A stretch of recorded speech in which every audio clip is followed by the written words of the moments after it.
workers have downed tools across the nation as the Nigerian Labour Congress (NLC) and the Trade Union Congress (TUC) begin their industrial action over the hike in electricity tariff and a lack of consensus on a new minimum wage. While the National Assembly had stepped in at the last minute to avoid the industrial action declared on Friday, the discussions ended in a stalemate leading to the commencement of the strike as scheduled on Monday morning, June 3, 2024. The industrial action has affected businesses and critical services across the country, including schools, hospitals, and power supply, as workers complied with the Trade Union Congress (TUC) and Nigerian Labour Congress (NLC) order.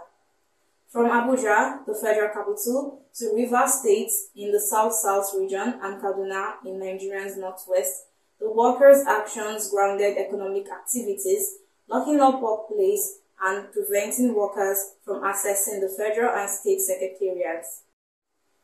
Flight operations have been disrupted and the national electricity grid shuts down, thus leading to a nationwide blackout. At the Port Harcourt Airport, as early as 7 a.m., airport workers under the aegis of the Association of Nigerian Aviation Professionals (ANAP) and the National Union of Air Transport Employees (NUATE) blocked access into the airport for vehicles. This forced passengers to come down and walk into the airport. However, flights haven't been disrupted and there is a heavy security presence. According to the chairman of the Rivers State chapter of the Association of Nigerian Aviation Professionals, Emmanuel Akaga, said the passengers are still being allowed into the airport because the road leading to the airport connects some communities. He, however, said there is no checking in or boarding allowed. It was a similar situation in Lagos State as passengers were grounded owing to the strike. At the Muritala Mohammed Airport II, quite several passengers are stranded with luggages in hand as the aviation unions locked the gates, so staff and passengers had no access to the terminal as the nationwide protest began. At the Abuja airport, a few passengers are seen at one of the entrances into the terminal as doors are locked. Inside the airport terminal is empty. No staff are in sight and airline stands are empty. As for the grid shutdown, the transmission company of Nigerian CCN said it occurred at about 2:19 a.m. on June 12, 2024. In a statement signed by Ndi Dimba, its general manager, the TCN said workers at the Benin transmission were sent from the control room and beaten by the protesters. The statement reads, "At about 1:15 a.m. this morning, the Benin transmission operator under the Independent System Operations Unit of TCN reported that all operators were driven away from the control room and that staffs that resisted were beaten while some were wounded in the course of forcing them out of the control room and without any form of control or supervision.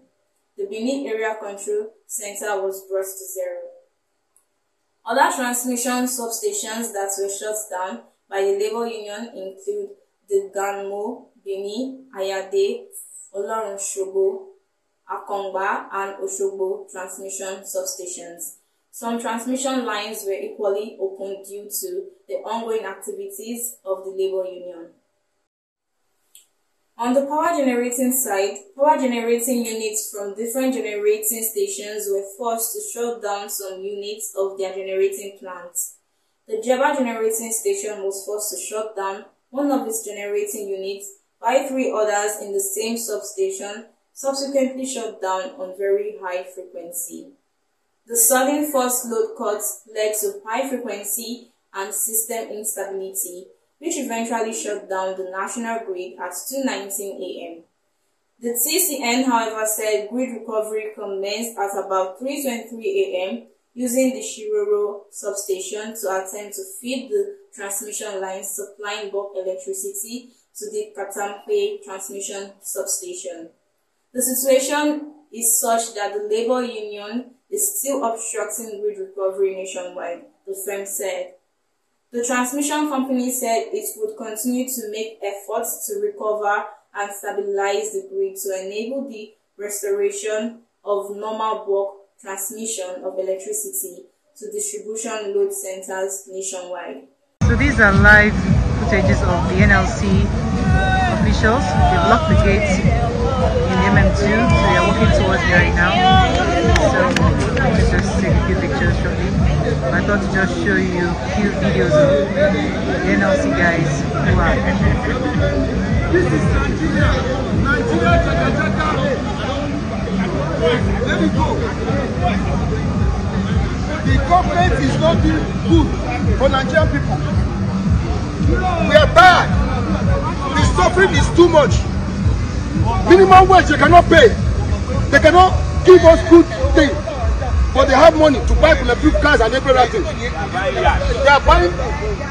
You, what are you talking about? These people, they are just stealing money, doing anyhow. The labor has already told them that by the end of this month, that's how many months, that's about 4 months. It's not enough for the government to look at the pains of the. Is it realistic to get the government to pay us? Why not? Why not? But it's Realistically. hello, but it's realistic for them to be collecting their own. To pay national assembly. You understand me? So why can't they pay us? Yes, it's realistic. You understand me? 40% The government, members of the government. What I'm asking for is level up to 100. Morayo, bye bye. From Lagos, this is Peace Ngabuko, News Express Nigerian Television.